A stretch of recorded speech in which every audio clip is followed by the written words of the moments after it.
This is Sunday, October 20th, 2024, and first I want to welcome everyone from yesterday's workshop. This morning I'm going to talk about cynicism.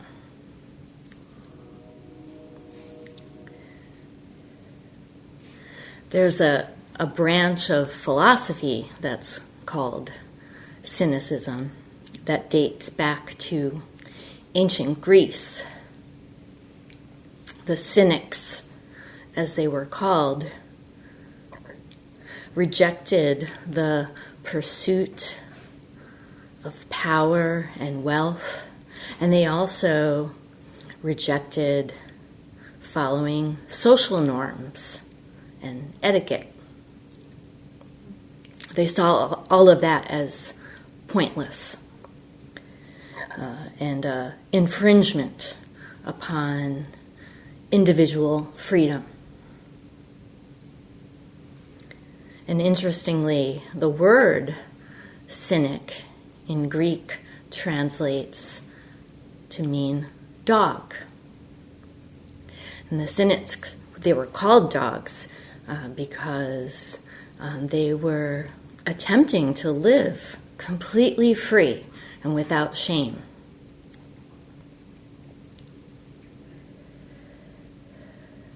A dog doesn't think about right and wrong.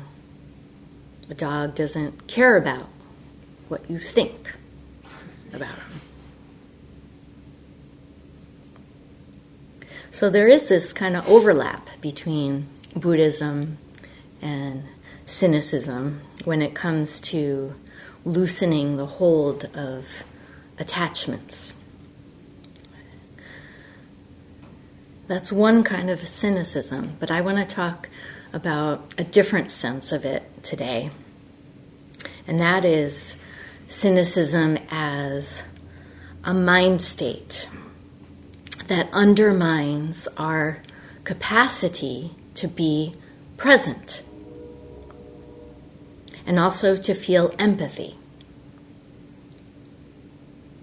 There are a number of traits that are associated with a cynical mindset, and it is a mindset because it involves a certain kind of attachment to a narrative about other people and the world. And that narrative centers on mistrust. The world is a bad place and it's full of bad actors. You might think of the SNL character Debbie Downer, who spewed negativity and dragged everyone down with her. What distinguishes a cynic is that they put up a shield by clinging to this idea that people in general are untrustworthy, selfish, greedy. These are actually among the forms of delusion that the Buddha recognized, and through Zazen practice we aspire to see through.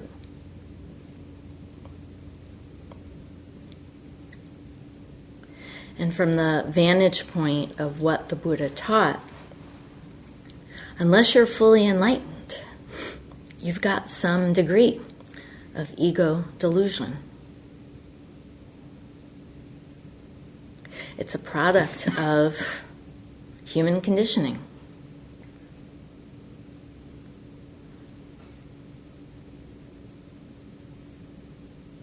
And even though we all have some degree of delusion, doesn't change who we are fundamentally.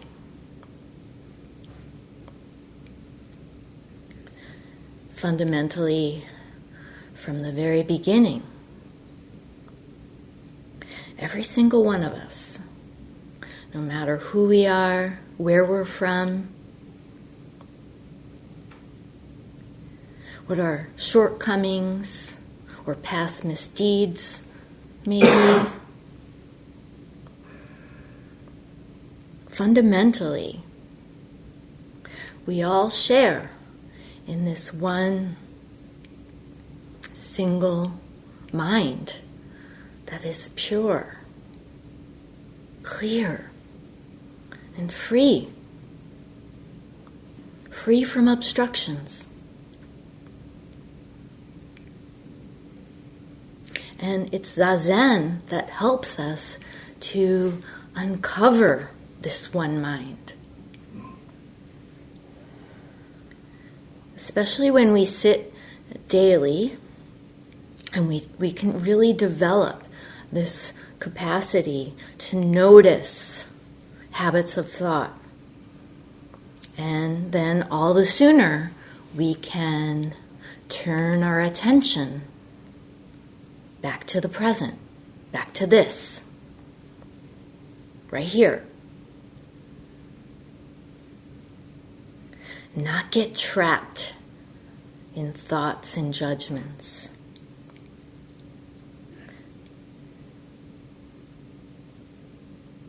Not put up a shield that assumes the worst intentions in other people, and not see yourself in opposition to the world.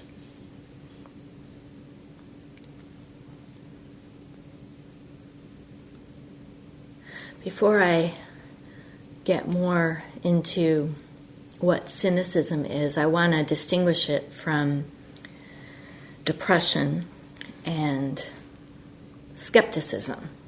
They're very different. And this is a distinction that's made by a prominent researcher.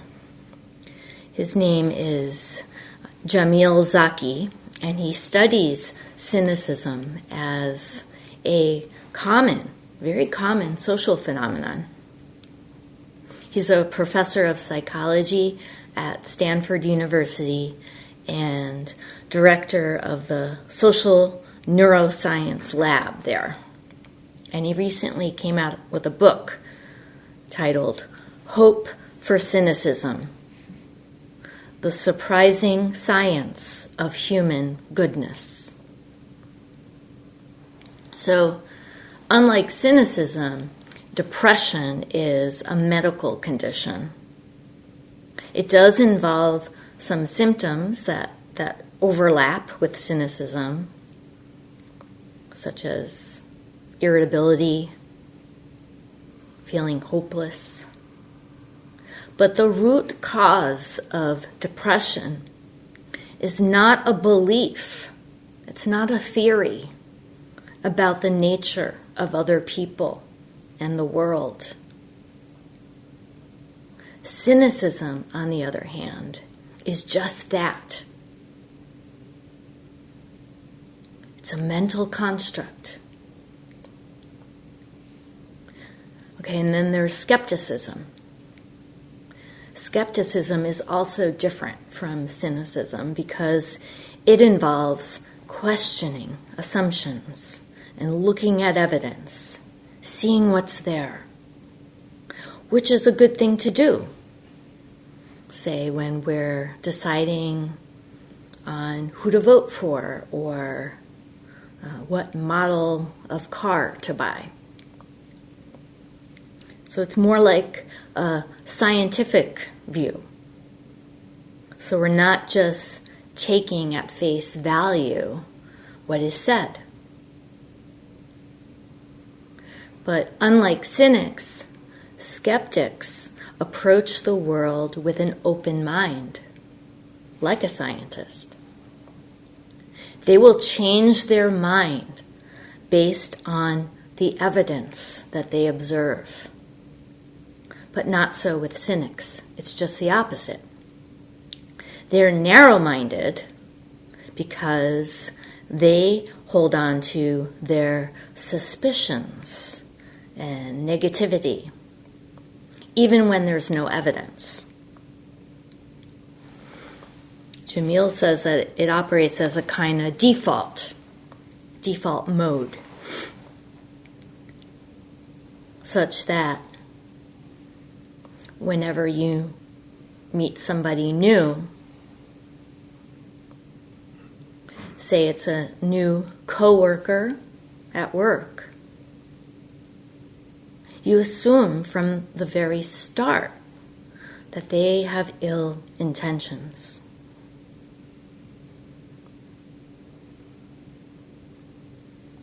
It doesn't matter that they haven't done anything or said anything offending. That's the assumption that you start with. And Jamil also says that you can identify cynicism in people's verbal and nonverbal cues. Some examples he gives are not making eye contact, being overly critical and quick to assign blame,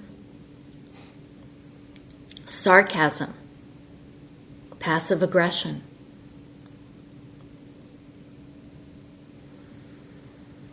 also avoidance altogether. And those on the receiving end can pick up on it. And when you do, you're not likely to end up trusting that person. So you end up basically reciprocating with the same feeling of mistrust. And that's how cynicism can be contagious. If you're not willing to trust me, I'm not willing to trust you. And so it turns into this kind of self-fulfilling prophecy. And it can happen on a much larger scale, as in whole groups of people not trusting one another, whole nations. I think you have the Israelis and Palestinians. And it can turn into a doom loop. So Jamil Zaki's research really shines the light on the consequences of cynicism for relationships, not just individuals and groups, but entire societies. It can spread within a family, among friends, within a workplace. And what got me into this topic in the first place was noticing how much mistrust and anxiety there is right now around the upcoming presidential election. I have family members and friends who span the political spectrum, as we do in our Sangha. And we're feeling the political vitriol that's circulating. And we can feel it on a deeply personal level.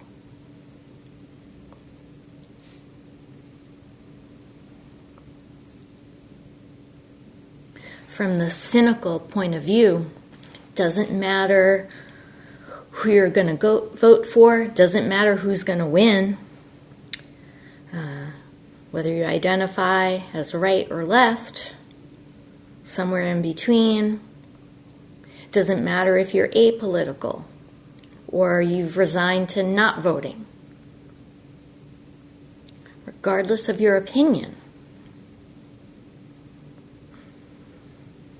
about the candidates, about our electoral system, there's this sense of impending doom. And now there are terms to describe it. terms like election anxiety and election stress disorder. Yeah. These are not conditions recognized by the medical community, but they do reflect a social phenomenon that's happening right now. And the anxiety is really is really an anxiety about change and uncertainty. Ordinarily, we tend to view change, societal change, along with changes in the natural world, as something external to us, beyond our control, as if the things happening in the external world are just bearing down upon us, and as if our reaction to it has nothing to do with what's going on in the inner world of thoughts. Aside from election anxiety, there are all kinds of other forms of anxiety that we associate with external conditions. Climate change, distress about the impact it will increasingly have on our way of life. War, anxiety about the instability in the world order. Extreme weather, hurricanes, tornadoes. And then the spread of contagions like COVID and monkeypox. The world can seem like a very scary place.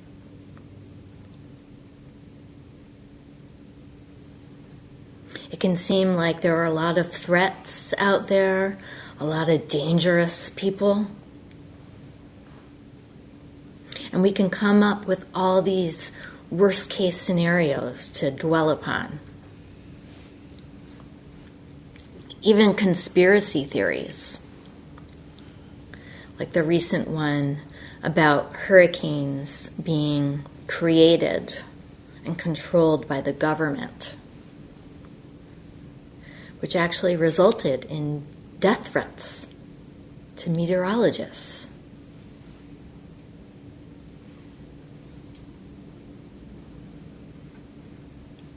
This is a form of human suffering, clinging to our theories and ideas about others and the world.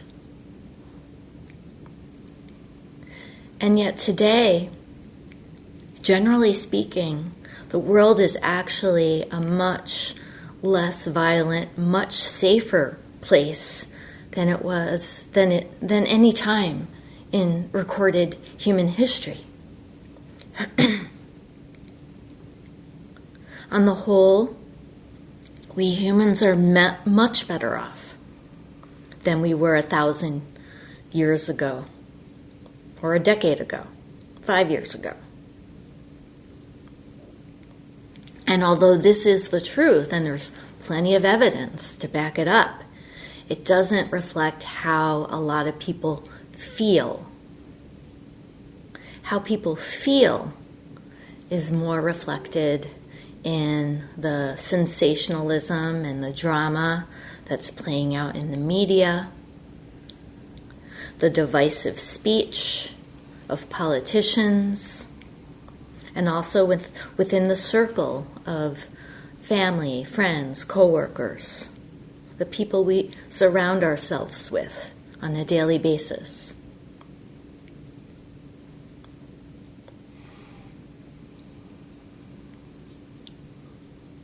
It turns out that in the process of human evolution, we've evolved to have what's called a negativity bias, meaning that we tend to feel negative events and thoughts more intensely than we do positive ones. And because we feel negative stuff more intensely, regardless of the evidence, it's more likely to shape our thoughts and behavior. And we're hardwired this way because it was anxiety and fear that enabled us to survive as a species in the first place. It really served us well in keeping us safe from potential threats like hostile clans or dangerous animals. And not paying attention to those potentially bad things was truly a matter of life and death.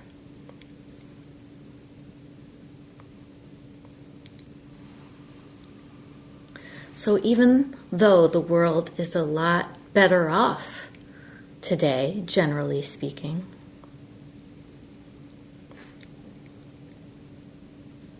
and we don't have to deal with anything at the level that our ancestors did, that negativity bias can still kick in.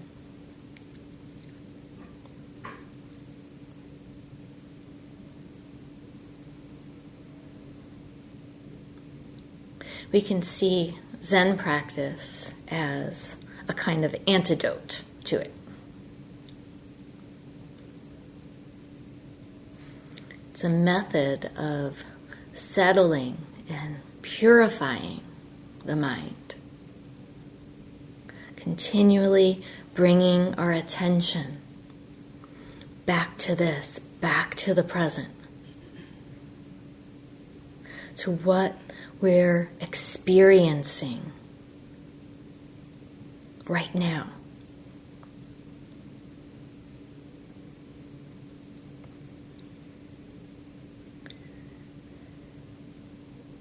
And in the course of practice, over time, we can get better. We can get better at being more present and letting go of thoughts and judgments, right and wrong, this and that, good and bad.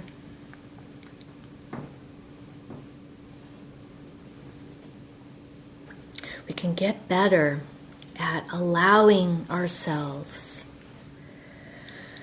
to experience life. Not think it, but experience it directly. Purely as it is, with pure awareness, with equal mind.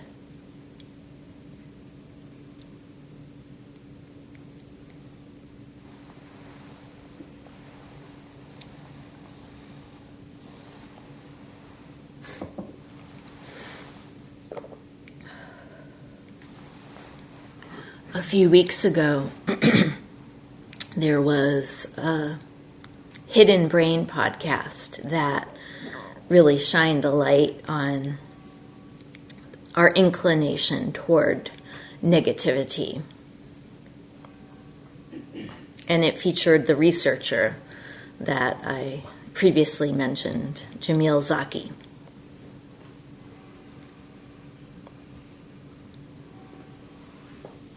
I found that learning about the workings of the human brain, how it helps us in some situations and gets us in trouble in others, can really put into perspective what Buddhism has been saying all along. for nearly 3,000 years. And it can also help us to not personalize thoughts, not beat ourselves up about having thoughts, about having a functioning brain. So if you've been blaming yourself for intrusive thoughts, you can relax. It's not you. And it's nothing personal. But what you do about it is all you. We do have a choice. We can live our lives through the filter of thoughts, cut ourselves off from life as it is, or we can do this practice and give ourselves to it for the sake of opening up, and not just for ourselves, but for the people in our lives, the people we have yet to meet, for all beings.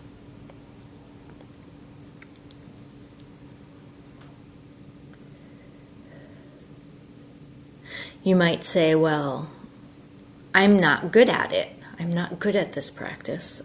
There's too much noise going on in my head. And that's a cynical attitude directed at oneself. And to that, I would say, well, you just demonstrated that the practice is working because you just demonstrated that you're noticing the thoughts.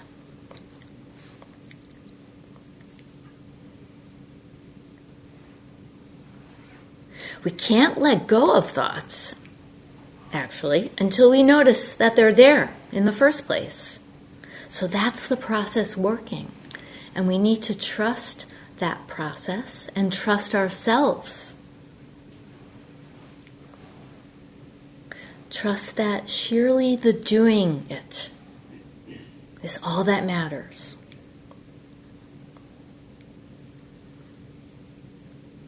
So that's another sense of cynicism we can consider, not just in the context of our relationships with others, in our worldview, but also from the angle of how we judge ourselves. Self and other are not two. So chances are, if you're cynical about other people, you're probably also cynical about yourself, overly critical about yourself and your practice. And all of that is just a bunch of thoughts.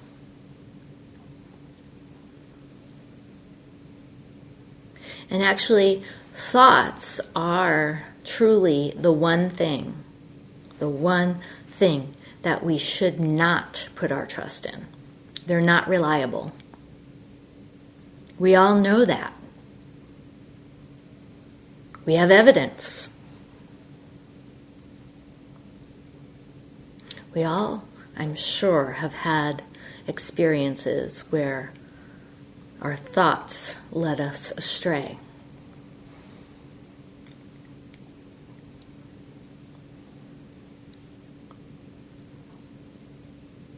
We wouldn't be here doing this practice if we didn't sense that, to some degree, our life is being restricted, limited by our attachment to thoughts.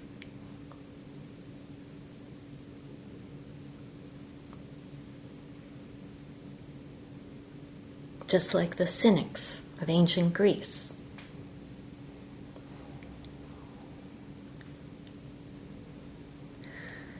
So let's turn to this hidden brain episode.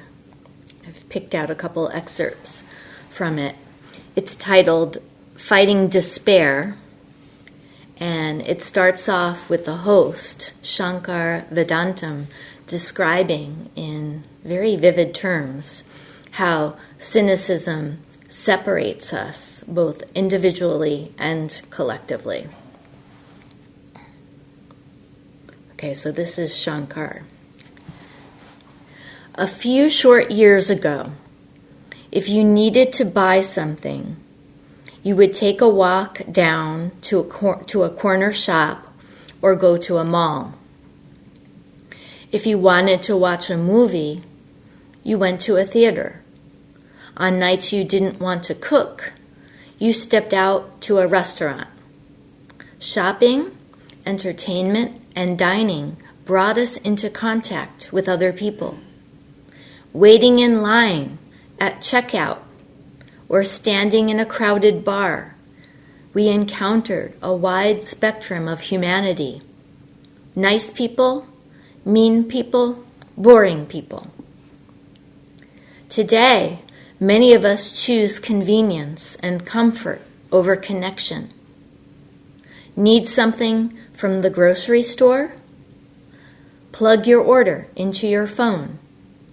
Want to see a movie? Fire up Netflix on your computer. Need to check in on friends? Hop on Instagram. You can pay someone to walk your dog or stand in line for you at a concert. Dating apps allow you to check out potential mates from the safety of your couch. Why go out when you can order in? Some time ago, the food delivery app Seamless launched an ad campaign plastering signs all over the New York City subway. In bright colors with big yellow font, the ads read, "Over 8 million people in New York City, and we help you avoid them all." And then he says, how do we get here? When did the world become a place where friendship meant liking a photo? We are all born with eyes filled with wonder. We play, we laugh, we seek out friends. But at some point, this changes. We erect defenses against the world. We pull back from strangers. We retreat into ourselves. And of course, to retreat into ourselves is to retreat into thoughts. Thoughts about ourselves and others and the big scary world. And then here's what Jamil says in his interview with Shankar about how cynicism erodes trust. Cynical people tell a story full of villains and then end up living it. And this is really useful, actually, for things like totalitarian regimes. One view of cynicism is often, well, it might not feel good, but it's moral. It's good for us or right for us to pay attention to injustice. And I certainly wouldn't disagree with that. But it's also true that cynics foreclose on the possibility of anything better. And when you lose faith or hope that things could get better, you stop trying. So in that excerpt, he's commenting on the association of being cynical with being smart or clever, having a sophisticated, enlightened view of injustice, as if cynicism were the opposite of being naive or gullible. But in fact, he says, to be cynical is to be gullible because you're relying on a mental construct. Instead of impulsively trusting people, you're impulsively mistrusting them. And this works out great for totalitarian regimes because so-called strongman leaders give the impression of being in control over an otherwise dangerous and chaotic world. So the corrective that Jamil proposes is to become what he calls a hopeful skeptic. And this is how he defines it. The idea of hopeful skepticism is twofold. One, it's being open to evidence the way that scientists are.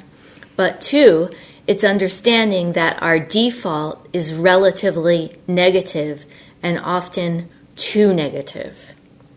We often miss the goodness in others, even when it's there.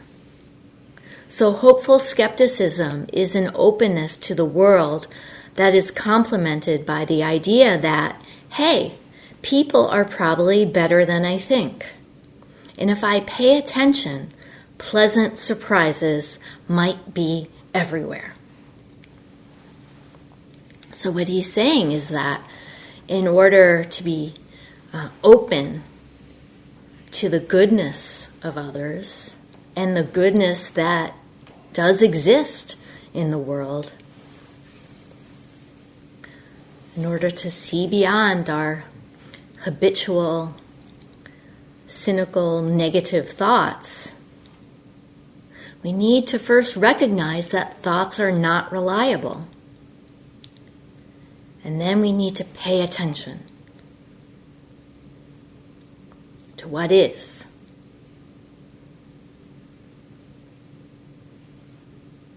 To experience, direct experience.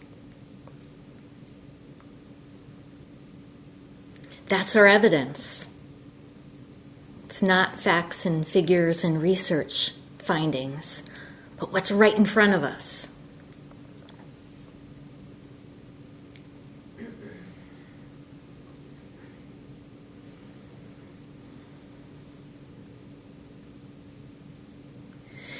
In this interview, Shankar also asks Jamil about his research on empathy.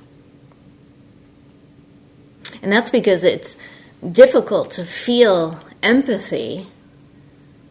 It's difficult to be kind, to have compassion for others, to see goodness when we're relying on negative thoughts.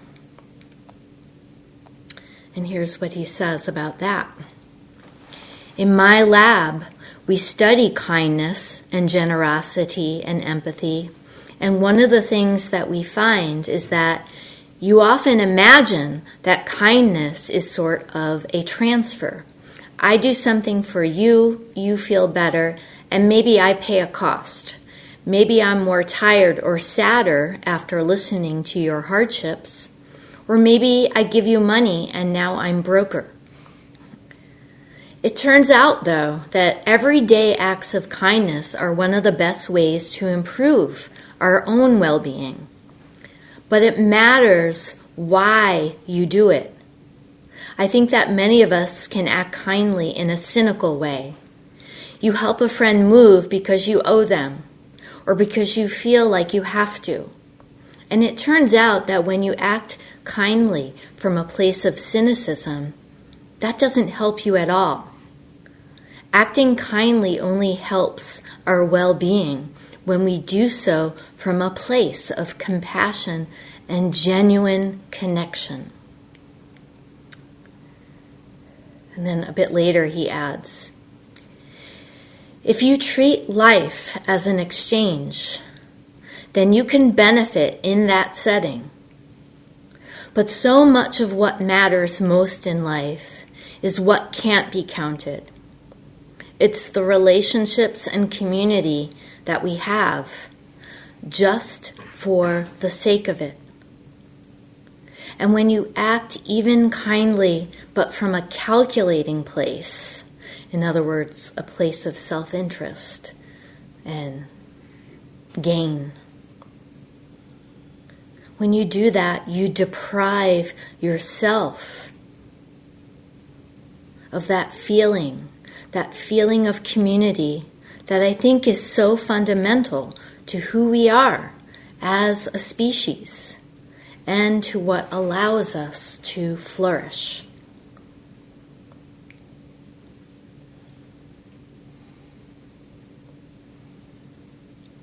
So in Zen terms, we can say that a cynical mindset deprives us. It deprives us from experiencing intimacy.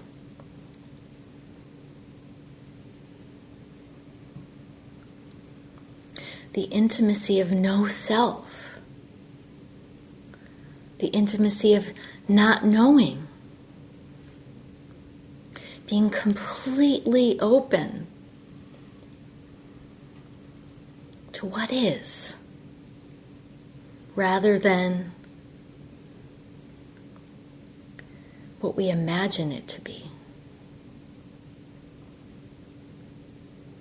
And through practice, we each have the capacity to actively choose where we place our attention, where we put our trust. Do we put our trust in thoughts, in certain beliefs and feelings and stories that we think somehow will protect us? Protect us from what? And at what cost?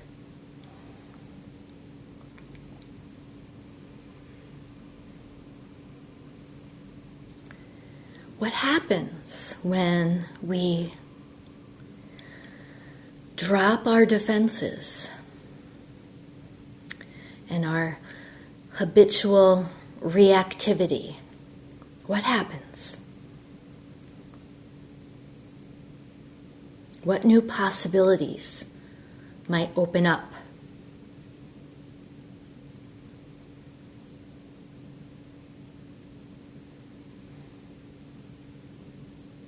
The only way to find out is to find out for yourself.